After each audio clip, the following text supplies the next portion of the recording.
Jesus said to her, Mary, and she turned and said to him, Rabboni. I want to talk today about being surprised by life, about being surprised by the resurrection. One of the strangest things for me about reading the gospel accounts of the resurrection is noticing how surprised the disciples are by the whole thing. And it shows up from the beginning to the end, right?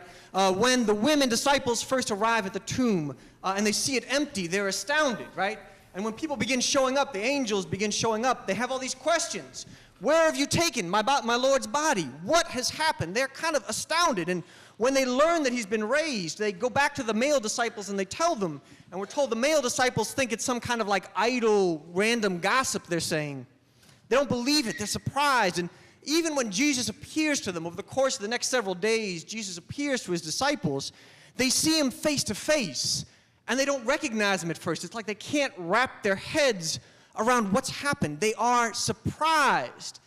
And for us who have read the Gospels, we might wonder, why are they so surprised? They seem strange to us, right? Because he's told them in no uncertain terms what's going to happen. And this isn't like when Jesus is teaching in parables or when he's prophesying and he's using metaphors and you got to scratch your head and think a little bit, what do these images mean? He tells them very, very plainly, we're going to Jerusalem. When we get there, I'm going to be crucified. I'll die. 3 days later, I'm coming back. He makes it very clear for them and very plain. And he says it over and over and over again as if to try and drill it into their brains. And they have every reason to believe him, right? Because they've seen the miracles. They've seen him turn water into wine. They've seen him feed 5,000 people with a couple of loaves and a few fish. They've seen him heal the sick and cast out demons. They've seen him walk on water, calm storms, and most importantly, they have witnessed him raise the dead. They've seen it with their own eyes. It's fact for them. This isn't some strange fringe theory. They've seen it and they know. So why are they so surprised when it actually happens? We can be even more astounded to notice that it seems that Jesus himself, the Son of God, God incarnate, the Messiah, God made flesh, the one who has the roadmap and the schedule and the itinerary of how this is all going to play out, is also surprised. We hear it in his despair in the Garden of Gethsemane when he declares, my Father, if it is possible, let this cup pass from me.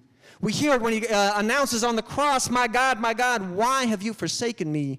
And in that sense of finality with which he declares at his death, it is finished. It seems that Jesus himself, in sharing our humanity and walking with us straight to the grave as we do, is also surprised by what comes next. And we might have some kind of disdain of saying, why are you surprised? You knew it was going to happen. But then, of course they'd be surprised. Obviously, they would be surprised. Death is one of the few things that we feel really confident and sure about. However much we may deny it or try not to think about it or evade it or try to run from it, each and every one of us knows with certainty that somewhere there is a grave waiting for us. We all know it. What do we say? Nothing is certain but death and taxes. And a week ago we paid our taxes. Some of us this year were actually a little unpleasantly surprised by how that turned out, right? But taxes are over, so the only certainty left to us is death. We know this will happen. It is the one fact on which we can rely. And Jesus' proclamation of the resurrection calls that all into doubt. So, of course, they are surprised. The real question I think we should be asking ourselves is, why aren't we? The disciples are surprised, the disciples are shocked, but we treat it, we celebrate. It's joyful, it's wonderful. We love Easter. We all love Easter. You know, we wear our Sunday best. We got the great, most of us are going to brunch or something afterwards. We're looking forward to that. Maybe we do the church, it's nice, but we have all the surprise and shock that one has in planning a birthday party. We send out the invitations, we plan the itinerary, we plan the meal. You know, it's joyful and everything, but there's no sense of shock, there's no sense of surprise. It's become for us routine. And I can only think that the reason that it doesn't shock us anymore, the reason that we aren't surprised by it anymore, is that we don't actually believe the truth of it. I want to suggest to you that if the empty tomb doesn't surprise you, you haven't known it. If the reality of Christ's resurrection doesn't shake you, you haven't understood it. If Jesus' resurrection doesn't scare you, at least a little bit, you have not believed it. The Israelites understood that resurrection was scary. They laid it out through their scriptures. The coming of new life, they said, is a terrifying thing. If you attend an Easter vigil, there's a set of readings that we hear every year that kind of prefigure, that point the way towards the resurrection, and they are all terrifying stories, though we forget it sometimes. The Exodus story, the story of Ezekiel in the Valley of Dry Bones, and then the story we hear today of the women gathering at the tomb. These are frightening stories, and just imagine with it, if for a moment, if you will, imagine the story of the Exodus, right? That you are somebody fleeing from your homeland, from all that you know, through the night, on foot. Behind you is the greatest, most powerful, largest, and most brutal army the world has ever known, chasing you down. A pillar of fire ahead of you, a pillar of cloud behind you, the army pressing in, and you come right up to the shore of the ocean. And a wind like a hurricane starts plowing through, parting the waters on either side, and you walk forward all night long with the army behind you, the wind around you, and a column of water on either side. It's a terrifying story. You think about Ezekiel, who is caught up in a vision, in a dream, and finds himself standing at the edge of a strange valley, a valley filled with bones, and a voice like thunder, God's voice, commands him to prophesy, and he does. And there's a rattling, horrible rattling sound like an earthquake as the bones knit themselves together in this valley. And the sound of a rushing noise and this squelching, squirching, offing noise as flesh comes over these bodies. And all at once they take in a great gasp of air and their eyes pop open and it looks like something straight out of The Walking Dead. It's a terrifying story. And then we hear the story of Christ's resurrection. Earlier today in the Bible study, we heard from Matthew's gospel. And imagine this, the disciples have seen their teacher, their Lord, on who they relied and trusted. They've seen him executed for what he taught. And they go out fearfully in the morning, knowing that they might be next. The Romans might be coming for them at any minute. Arriving early in the morning, they come to the tomb, and an angel descends down.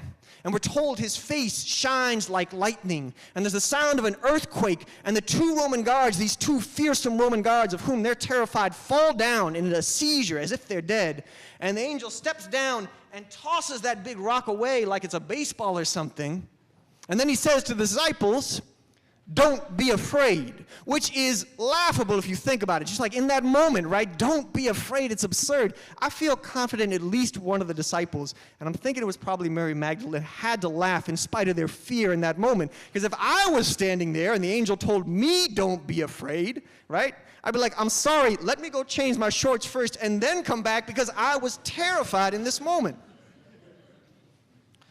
Story of resurrection is a terrifying story. And of course it is, right? Because as much as we run from death, as much as we're afraid of it, it puts a kind of confidence, a sort of finality at the end of our life. There's an ending and a place where the credits will roll and we see those words, "the end." I'm a person, these are so annoying kind of people, but I'm one of these people who reads the last chapter of a book first, or I'll read all the spoilers online before I go to see a movie because I want to see how it ends before, And there's a certain sense of confidence in knowing the end, even if it's tragic, even if it's sad, However our story may end, whether it be tragic or triumphant or comedic or whatever, knowing that there's an end in place gives us a sense of comfort and confidence. It lets us look at all the troubles and trials of our world, at everything that angers us and outrages us and grieves us, and allows us to shrug our shoulders and say, well, it is what it is. Nothing can be done about it, and feel confident in the sense that the story is over, that God has put a period here at the end.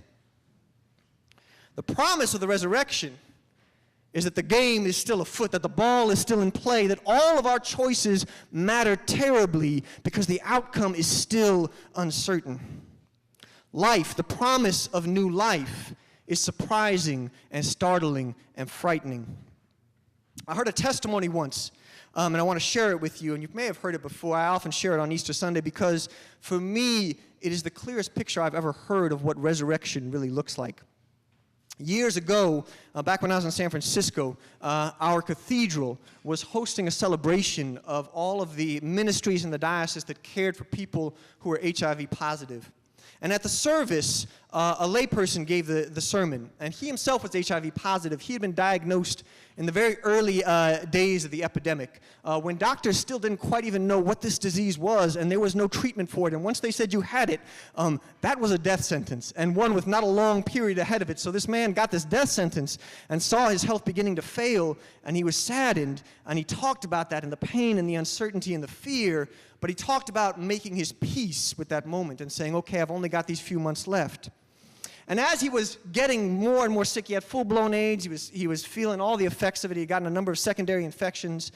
And at some point in the midst of that trial, a doctor came in and said, there's a new drug treatment, an experimental drug treatment, and we want you to put you on it. It was AZT, one of the first line of the antiretroviral drugs. They didn't even know if this stuff would work, but they said, we want to put you on it and see what kind of effect it has. And he reported in the sermon that he didn't think it was going to work. He actually felt pretty confident it wasn't going to work because he had made his peace with death. But he had this thought that he said yes because he said, look, I was going out anyway, and I thought maybe the information that they would get from letting me take this drug and observing how it worked might lead to advances that could help someone else. And so I thought of it, he said, as one last gift, the information at least, if I was going to die anyways. But then they worked, and he watched his health improving. And he walked himself working through this, and he said the most astounding thing, and this was the one line that in his sermon that just really stuck with me.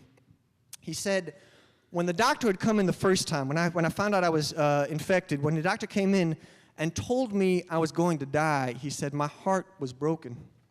But when the doctor came in 6 months later and told me that I might live, I was terrified. He said, I was terrified because I knew that the story was over, and all of a sudden there were all these other questions I hadn't thought about. He talked about practical matters like his finances. He had planned his finances based on the idea that he was going to be dead in 3 months, and suddenly he had to think about, how am I going to make my way in the world? How am I going to pay for this treatment once this trial is over? He talked about bridges that he had let burned, old friends that he had wronged, and not even thought about it because he said, there's no time to be reconciled. I don't have to worry about it. And suddenly realizing that he needed these people in his life again. But more than anything, he said, he realized that if he had time, and he didn't know how long it was going to be, right? The promise of abundant life, the promise of the resurrection we're given has this note of uncertainty in it. When we look in John's gospel and we read the story of Lazarus' resurrection, we often look over the fact that just a couple verses after Jesus raises Lazarus from the dead, the Pharisees, the chief priests, and the authorities are already planning how they can kill Lazarus again. There's an uncertainty here. And he said, I didn't know how long this medication was going to work. I didn't know what the other side effects would be. I didn't know what other kinds of effects I might feel from the disease as I went further in my life. But the one thing he felt with certainty was that he was obliged to do something with his life. We all spend a lot of time, and I'm not knocking it, we all spend a lot of time just getting by. Just figuring out how we're going to get from one day to the next. And God wants us to survive and endure, but we also know each and every one of us longs for something more. We long for purpose. We long for meaning. We want to know that in some way, however small, when we leave this earth, that our life mattered. And the uncomfortable promise of the resurrection, the fear of the resurrection, is that Jesus comes to us and says, I have given you new and abundant life, and what are you going to do with it now? We come today to baptize Amor Lois Smith, to baptize her into Christ's Spirit, and she receives today this promise of Christ coming to her and saying, I have given you new and abundant life. What are you going to do with it now? The fear of the resurrection is that if we truly believe it, if we really believe it, we have to stop the business of accepting the things we cannot change and get about the business of changing the things that we cannot accept. The resurrection is a promise to us of new and abundant life, and it is scary. And I want you to feel it and know it, but know also the great joy that comes with it. My hope for each of us today as we leave is that the resurrection of Christ, that the empty tomb will surprise us, that Christ's triumph will shake us, that we will go forward a little bit scared because of the promise of abundant life. Every year, if you remember, while she was ministering with us, Gail would always ask this question around Easter Sunday, right? How is it possible that we proclaim the risen Lord and then go out on Monday as if nothing has changed, right? Except that maybe we've got a couple jelly beans and a few chocolate-covered eggs in our lunch when we go to work, right? And I think the only answer could be because we have not believed it. And I want you to believe it. I want you to hear the voice of the risen Lord declaring to you, I have given you new and abundant life, and what are you going to do with it? And even if the only answer we can offer is, Lord, I don't know, but I will spend my life working until I find it out, let us give that answer today. Be surprised by the resurrection. Amen.